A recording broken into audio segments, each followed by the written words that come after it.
said, this project is called Mega RBI, and it will be the world's largest Raspberry Pi cluster. So yeah, maybe you're thinking, what is a Raspberry, or what is a cluster?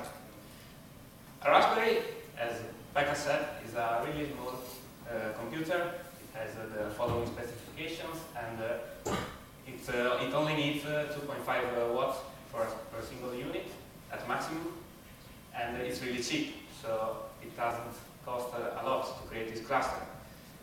And yeah, a cluster is a system which is seen as a big whole computer and not as many single ones connected to each other.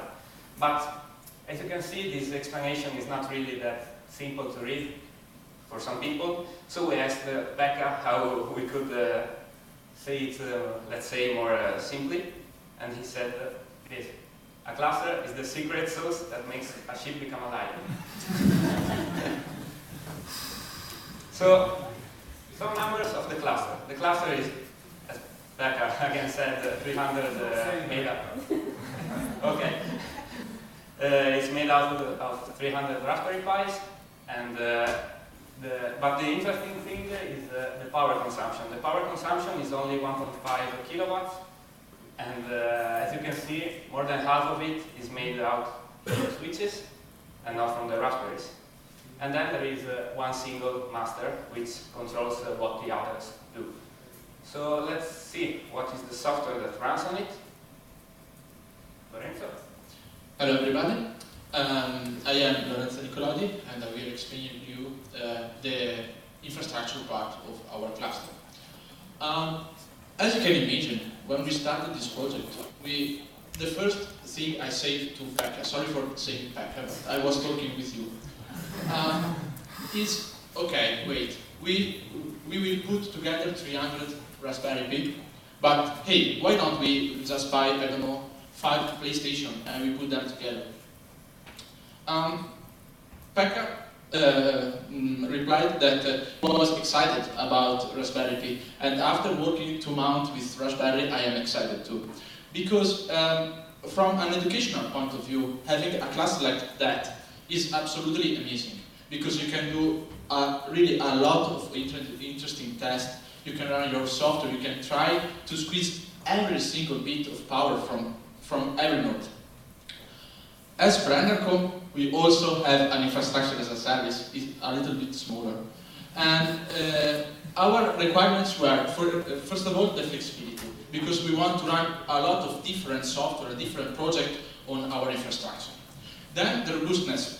As you can imagine, this is a customer level hardware, so we expect problem with hardware and also with software. We already had it, but our infrastructure is able to recover from every failure. Then the performances, I say we have to make it as fast as possible, and then it has completely self-contained. For developing this infrastructure, we chosen a step-by-step approach. It means that we started with something which was really simple, and then we go ahead step by step, adding a little piece of code and a little complexity every time. Of course, we encounter a lot of problems while developing this cluster. First of all, the storage performances.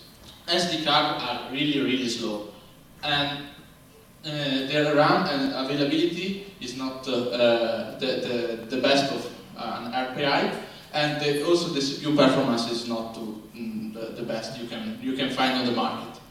Then we need distributed authentication and a shared storage, and then we have to replicate the services on the infrastructure. We solved it using some open source solution. For the storage, we used NFS version 4. We chose it instead of using iSCSI because the performances are nearly the same, but NFS is simpler to be used, and it already provides a way for sharing, so multiple nodes can connect to the same share. Then, for the fingerprint of the operating system, we choose to create a custom image using Debian, And the fingerprint of this operating system is really, really low, but we can do better. We are going to recompile our kernel to be able to make it even faster. Then, for the authentication and for the storage, shared storage, we choose to LDAP and again NFS4. And as you know, LDAP can be replicated, so we can just replicate the LDAP tree on different nodes. And using DNS, we can assess every server spreading the load on each node. So, at the moment we have to complete the authentication and replication part because it is quite tricky. And in the meanwhile, we ran some tests on our infrastructure. We tried some distributed sorting algorithm and also the distributed P calculus, and we get some good result. Of course, the first algorithm we tried was developed in Python because it is simpler, and we just tried to compare the performances between Python and C++, and we gain this this difference. From Python, we get 27 seconds to running an algorithm, and we get, with the same algorithm developed and compiled in C++, we get 0.3 seconds. At the moment, we are also developing some code with a collaboration with the University of Trento and the Crypto Lab, and special thanks to Francesco Adda, who developed a cryptanalytic attack, not a brute force attack, a cryptanalytic attack against the algorithm of AES.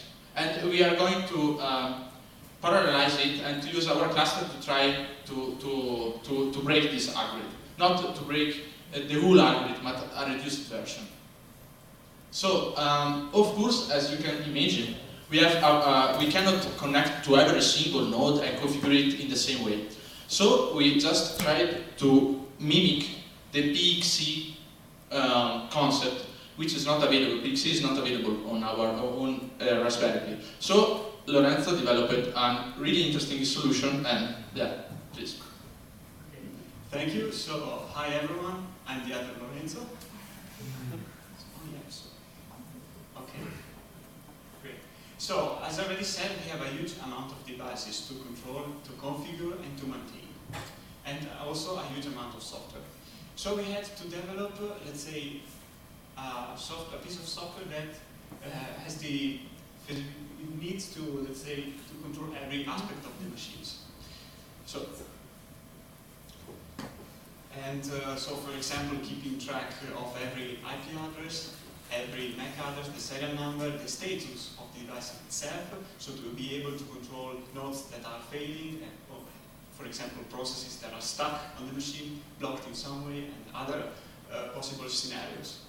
And we need also to be able to distribute the configuration easily, without doing it by hand on every node. So the pros of such a configurator are many. So for example, scalability is enforced. So you can remove and add nodes whenever you want, and every algorithm that will run on the cluster will see this difference. So it can choose whether to split the work to other nodes, whether to join them, and everything else. And we also have the chance to divide the cluster in subcluster, in virtual subcluster, and let's say split the work. Of course, there are also some cons, and at the moment, if the node, the master node fails, everything fails. So we need to add some kind of replication of the master node. And also, not every aspect of the machine can be controlled, and we still have to have, let's say, a physical access to the machines sometimes. This configurator is useful, as I already said, to check the health of the whole cluster. So, as you can see in this screenshot, there are the name of the raspberries, the serial number, the core temperature, and so on. And so also the CPU current frequency, and you have, let's say, an overview of the cluster, of what it is doing right now, and maybe nodes that are failing and so on. The great thing for you about these software pieces is that they are open source. So you can build your own cluster at home if you want. And so I believe you would. Okay. So now that we've talked about the software part, I think you can move on to the hardware. And yeah, so maybe you're thinking which problem we had. Well, when we found this, we had to think about how to put them somewhere and how to check if everything was working, because we didn't want to be in a situation like this, which, as you can see, is not really convenient. So we wanted to make something more simpler, and now Pekka will show you how we reached to a conclusion. We can now pass here to the other part of the Room. Yeah. Pekka, be delicate, please. Unveil our rack. So, yeah. Computer science design.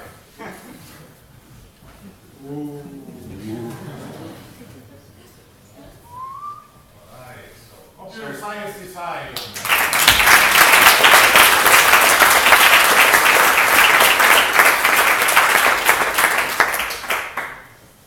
So, alright. Here you can see 96 raspberries.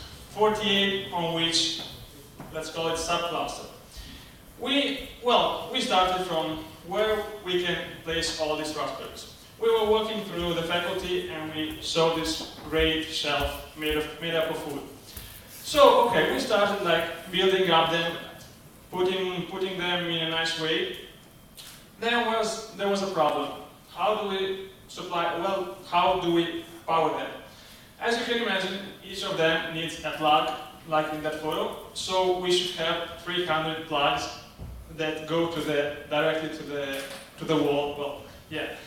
As you can see here, yeah, the guys are working. So we developed a great thing.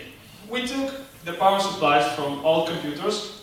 We disintegrated them, and we designed them for our rack. Each power supply can power 24 raspberries, so we will need like 13 of them to power all the cluster.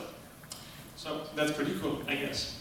But now, as you can see, this thing is not really efficient. It takes a lot of space, and so the question was, how can we improve the aesthetic of our rack?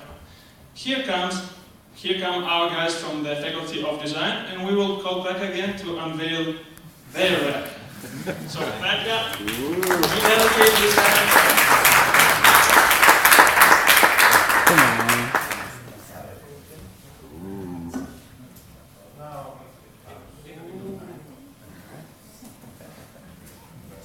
Wow.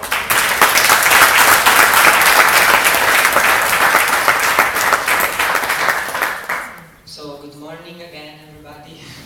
We are the design team, and we do this thing here made out of metal, which is a huge step from here to here. So here you have the same, I think, more or less the same raspberries which you see there.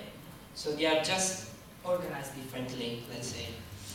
So let's talk about it. It's made out of metal, bending metal technique, and it's divided in 4 pieces. Each piece can contain 24 raspberries.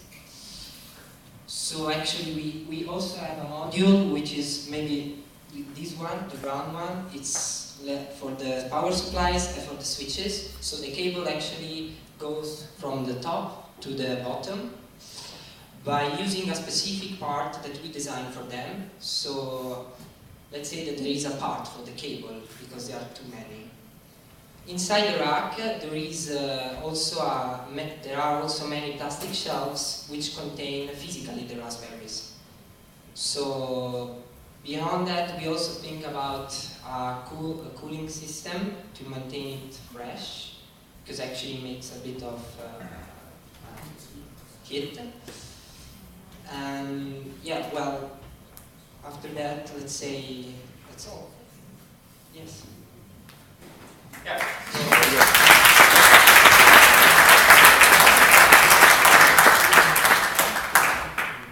So now I think 24 people can come here and help us building the last piece of the rack. All right, so the idea was, and I'm looking at the watch and I'm very excited because there is also some tricks outside, but before that we have a good time for discussion, and we promise that there are opportunity now for 24 of you to remain the history forever. Now this is one component. I will already ask the first row to make your way here, and we take the rack out, and we'll start distributing these, and the pen